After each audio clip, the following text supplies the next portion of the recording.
Hey guys, সবাই কেমন আছো?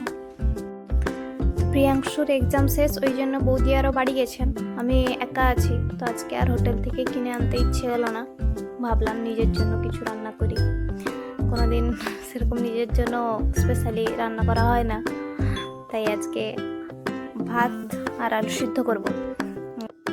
কুকারে চাল আর আলুটা দিয়ে বসিয়ে দেবো গ্যাসে, দিয়ে আমি স্নান করতে যাব। তো বসিয়ে দিলাম।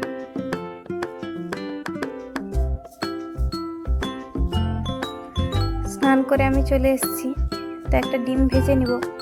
শুধু আলু সিদ্ধ ভাত খাবো কেন, একটা ডিম আছে একটা বৌদি রেখে গেছিলেন, তো ডিম ভেজে নিব। ডিম ভাজা হয়ে গেছে, আলুটা মেখে নেব এবারে। কিন্তু আমি ভাত গড়াতে জানি না, তাই মানে কুকারে ভাত গড়াতে জানি না, কড়াইতে হাঁড়িতে গড়িয়ে দিই। তাই আমি ছাঁকনি দিয়ে ভাত গড়াচ্ছিলাম, ছাঁকনি দিয়ে ছেঁকে ছেঁকে ভাত গড়াচ্ছিলাম। যাই হোক, সুন্দর হয়েছে আলু সিদ্ধ আর ডিম ভাজা ভাত, জাস্ট অপূর্ব।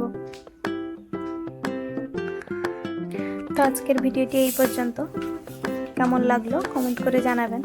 ভালো লাগলে লাইক শেয়ার সাবস্ক্রাইব করতে ভুলবেন না। Thank you.